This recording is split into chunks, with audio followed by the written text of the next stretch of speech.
All right, Rockers, Turbo back with you here inside the Asylum on my All-American Special.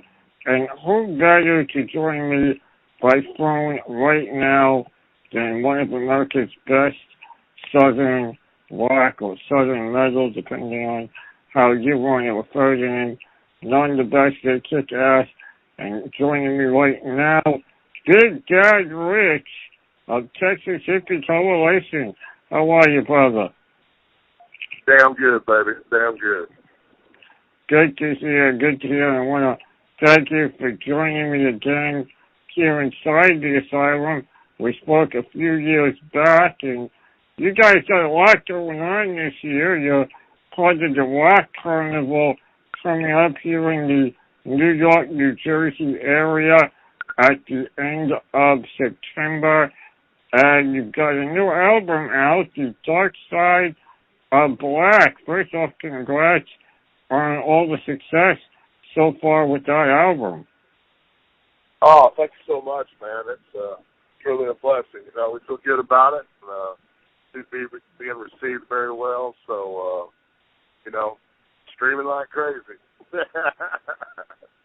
But, you know, one thing we're happy about to be coming up there to New York so we can do the carnival with Twisted Fucking Sister. Yeah, everyone is really excited for that one. And I got to ask, considering, you know, everyone's, the big deal is that it is Twisted Sister's last show. That's going to be it for them. How much of an influence were they on you and Texas Hippie Coalition when you guys were getting going? Well, you know, they got attitude and swagger, which is something that we have and that we're proud of, you know. And Steve's a consummate front man, you know. He's one of the best, you know. So you always look for the front man for inspiration as a front man myself, you know. So, and I can just remember as a young kid, you know, whenever we first got videos, you know, I didn't have MTV like everybody else. But we started picking up TNT and on Friday or TBS, one of the two, might have been TBS, and we started picking them up on Fridays and Saturdays, and you could get videos all night. I could watch that. We're not going to take it over and over and over, man. It was, you know, it was kind of like my introduction to videos. So, you know, one of the things just made me want to get out there and do it, baby. Yeah, I'll tell you a funny thing is, yeah, you bring that up, you know, way back when in their heyday, it was, you know, it was videos that got everyone talking and going, and here we are now in 2016, and videos have kind of become a rarity now. You know, you got the occasional on YouTube, but it seems more now that we've gone back to having a good presence on the live show again and not so much the video. And I know you guys strive to do that by putting one of the best live shows out there today in rock and metal. Yeah, man, you know, if you're not touring, you ain't making money. You know, then, you know, you see, like, you go and you look at people, they might have, you know, I think something like Beyonce's new album, she sold like around 500,000. It almost went gold, but it was streamed like 11 million times, and nobody's making any money off of streaming, at least not the bands. So you can tell where music is, and that, you know, you're not making money off selling the albums like you used to. So it's important to get out there and do live shows, and that's why we're always all over the place. You know, we just, from April the 20th of this year through about June the 10th of this year, we were touring extensively through the East Coast, the southern part, the southern East Hemisphere of the United States. We started off in Colorado and Montana, the Dakotas, and then we went down to Texas and through Florida, Georgia, all the way up the East Coast into New York and everything, Philadelphia, Pittsburgh, and Poughkeepsie, and all of that, and work that whole area. And, you know, we'll be going right back out here in July, working everything through the Mideast and the Midwest, all the way over to Idaho, Washington State, Sturgis. I mean, you got to get out there and work, man, and you got to hope that you can be received well nationwide.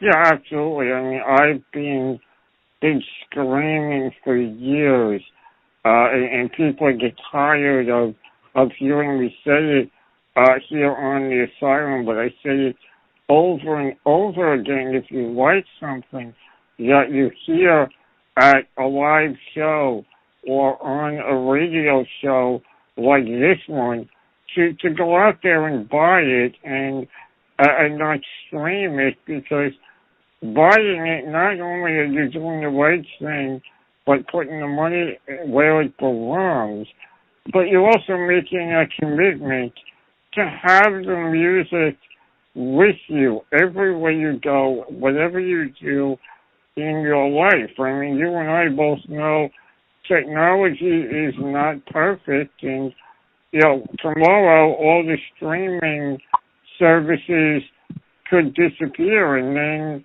everyone has what? They don't have their music. And I've been screaming for years for people to go out there and buy it, and more importantly, get out there to the shows. And one of the albums I've been screaming at people to buy is, of course, your guys' new album, Darker Side of Black, from Texas Hippie Coalition, in stores now. And yeah, I was listening to it the other day, and I wanted to ask you, it seems heavier than what you guys have done in the past, but it still is very much a Texas Hippie Coalition album. It's not like you lost your identity in going heavier.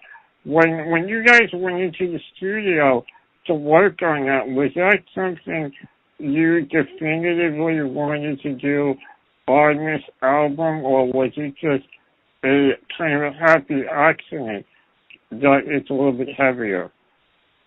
Well, you know, the album itself, you know, we had all discussed, you know, like what I like to make sure is that each album can stand on its own. You know, Peacemaker, a great album. Pride of Texas, a great album. Right On, you know, great albums. But they're different from each other.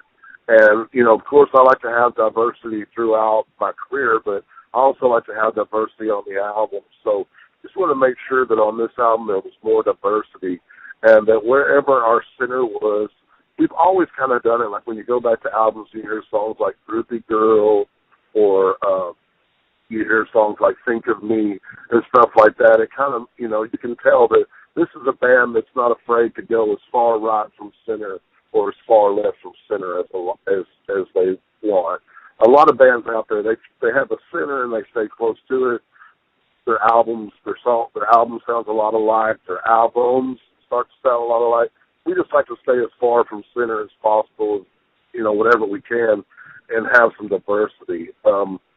In this album, it was just chord pulls saying, you know, hey, I've got this song, Rise. It's a little heavier, you know, just, you know, whatever was brought to the table, you know, like when me and Michael Hayes wrote Angel Fall and how Angel Fall came together, you know, you could just tell that it had a heavier feel. It was dirtier, but, you know, a lot of people that were on board during Pride of Texas back in the day, you know, when we were a little heavier with songs like Jesus Freak and Clipsed Fist and stuff like that, a lot of those fans are really telling me, you know, this is one of the best albums ever and way to get back to the old stuff. But then the fans that jumped on during Peacemaker and Right On, when the band started to become more formula-driven, even though we try to stay away from formulas a lot on this album, those fans from Peacemaker and Right On, they were both happy with the album too. So we're just so happy that we could please our fans that have been here from the beginning and the fans that have jumped on the last 4 or 5 years.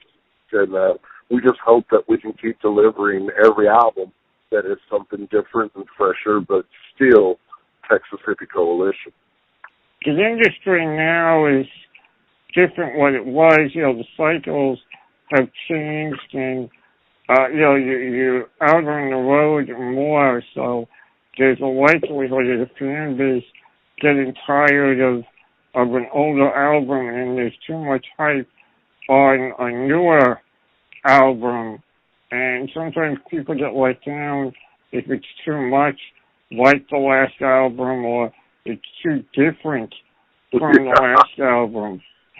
But you guys managed to do pretty damn good with Dark Side of Black, and you mentioned the track Rise, and that jumped out at me when I listened to the album, because it almost had a Pantera vibe. I looked at my iPod when it was playing to make sure that I didn't end up on a different album. It had that Pantera vibe. Well, we used Sterling Winfield as our producer, and Sterling is definitely known for doing some Pantera albums as well as some Damage Plan albums, also as well as being one of Dimebag Darrell's best friends. So I handpicked my producer on this album.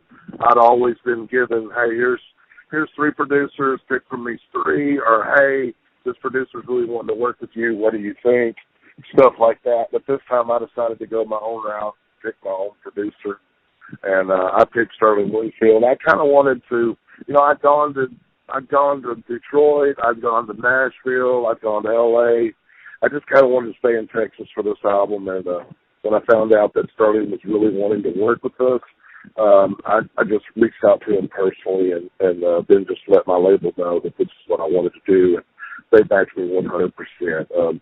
We did get rushed a little bit on the album. The label was really determined to have it out at a certain time, to be doing things at a certain time, so we really got rushed and pushed. And I know that Sterling as a producer and me as a band guy, I would like to have had another 30 days. But I'm sure that when you speak to a lot of bands out there that have released albums, a lot of them would tell you, hey, I would love to have had another 30 or 60 days. So even though it was a little rushed, it gave it some rawness, it gave it some roughness, and some of the imperfections are what helped makes it perfect in my eyes. And I'm telling you, it's my 5th album. I call it my high 5, and I'm very proud of it, very, very pleased with it. And now I'm just looking to getting out there and kicking everybody's ass live, and hoping the album continues to do well. It came out the top of the charts and active rock. It still continues to do good. We're still selling good numbers every week, and I think it just has to do with a lot of fact that although we do have a lot of fans, a great number of people, and shows are packed, that there's still discovery on this band. People are still going, oh, where did these guys come from? Or, oh, dang, have I been under a rock? Or, why didn't I know who these guys were already, But, with great people out there following us, all of our chapters pushing us, and the people like yourself recognizing the talented act and wanting to say, hey, listen to these guys, it's just, nobody knows how to become successful, and the only way you become successful is being good at what you do, and this success has just proven to us that, we're pretty good at what we do. Hopefully we'll get better. Yeah, look, nobody's perfect at anything they do. There's always room for improvement, but Texas Hippie Coalition, you and the boys are definitely damn close to what you are doing now. You guys are kicking ass all over, and I've been on board since I think it was the second album, and every album has been just as good as the one before it, if not better, and the same goes for the latest Darker Side of Black. And in addition to you guys having the album out and playing the Rock Carnival here in the New York, New Jersey area at the end of the summer, got to touch on a new addition to Texas Hippie Coalition, my good buddy Nevada Romo, formerly of Anti-Mortem, And now of Cosmic Woe, him and I spoke a few weeks ago, and after the interview that weekend, you guys announced that he was a part of the band, and he apologized to me. He said, I couldn't tell you during the interview because they didn't want me letting nobody know in advance. And I was like, hey, it's all good, I understand. But I wanted to know, how did you guys first come across Nevada and realize that he was what you guys wanted to add to Texas Hippie Coalition? Man, Anti-Mortem had opened up for us whenever he was like 16 years old, and I had told them guys, man, you guys are talented, I think you guys will get signed. And they were like, you really think so? I was like, yeah, man, you're very young, you're very devout, you're very devoted, you're very dedicated, and I think you guys are going to get signed. And then they did get signed to Roadrunner Records. And then what had happened was Bob Marlette had been told by Derek Schulman, you got to check out this band, Texas Hippie Coalition. You should work with them. And then he was told by John Five, hey, man, Rob Zombie turned me on to this band called Texas Hippie Coalition. You should check them out. And then John Sykes told him, hey, man, Rob Halford was turned on to this band called Texas Hippie Coalition by Zach Wild. He's been listening to the CD a whole lot. You should check them out. And Bob thought to himself, he's like, damn, this band's name has come up like 3 times on me in the last week or so. That's very strange that I'd be getting hit with this same band so hard and heavy. And him and John Five are like best friends.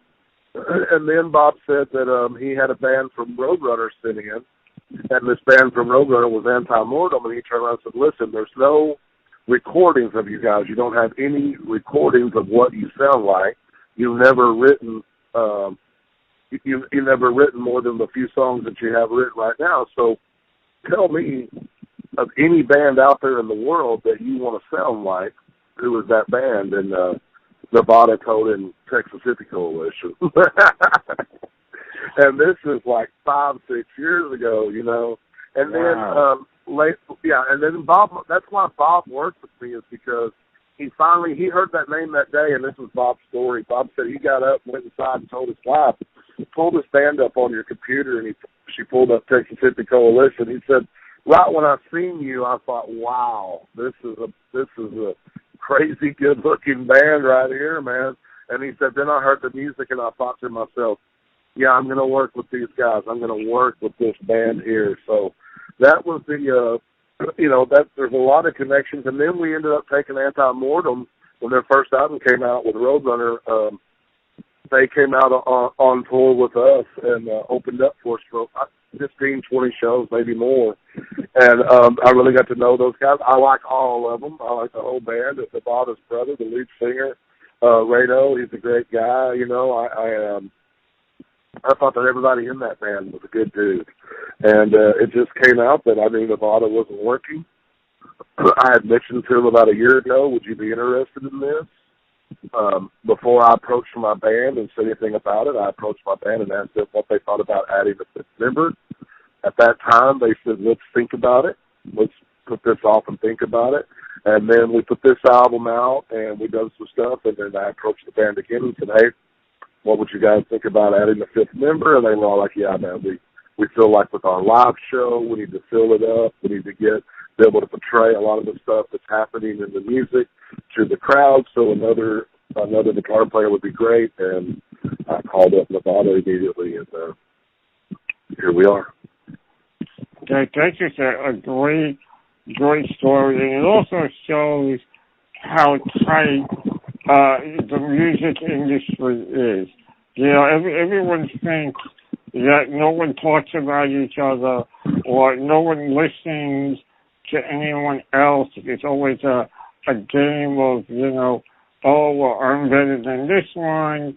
And most people don't interact with each other until they are on tour together. And here it is, you got a producer that hears your name 5 times in, you know, in one day, and then a young band that you heard before they got signed, and you knew they were going to be big, and then they got signed, and unfortunately for them, it didn't work out with Anthony Morton, but now here Nevada is working with you guys in Texas Coalition and Texas Hippie Coalition, and it just goes to show you the way this industry is. It's a lot tighter than I think most people realize. Well, I'm telling you, man, like from being on the Mayhem tour, whenever we bump into some of those people, you know, out on the road, you know, it's like family seeing each other again after a long time, you know, and even some of the people like Waylon Rivas of Mushroom Head, me and him have grown, you know, extremely close, you know, and his youngest boy, I mean, he thinks Big Dad Ritch is a real cowboy, and I had to give him a cowboy hat off of my head, you know. I told him he could come down here and go horseback riding with me. You know, I mean, it's just, you know, it's musicians, we're a strange breed, and it often happens that somehow everyone feels like they're in competition or should be divided. I've never felt that way. I've felt like we're a humongous army and we need to unite together. And if we all stick together, you know, all of our dreams are going to come true. I'm 100% with you on that one. It's one big community, and the more we work together, the more we continue to bring rock and metal back up to the top of the food chain where it belongs. Exactly. There you go. Well, Big Dad Ritch, I know you got a lot going on, so I want to thank you for joining me tonight here inside the Asylum. Everyone, make sure you guys go out there, get the album Dark Side of Black from Texas Hippie Coalition. Get ready in New York and New Jersey at the end of the summer. The Rock Carnival, Texas Hippie Coalition, one of many on the bill with the same day the Twisted Sister gets ready to say goodbye to the world. You don't want to miss it, and you don't want to miss Texas Hippie Coalition on tour when they come to a town near you very soon. Big Dad Ritch, I got the new album in front of me. As always, I got to have you pick out a song from the album for everyone to hear. Right on, right on. Why don't you, dang, it's always hard to pick one. I tell you what. Get all your favorites, huh? New York, you're in New York, ain't you? That's right. Right on. Go ahead and play some good old Southern stuff for them. Hit them with Hit It Again, because that's exactly what I'm fixing to do. I'm going to go grab my bong and I'm going to hit it again. Oh, that's perfect. Absolutely perfect. All right, a little Hit It Again right now from Texas Hippie Coalition here inside the Asylum.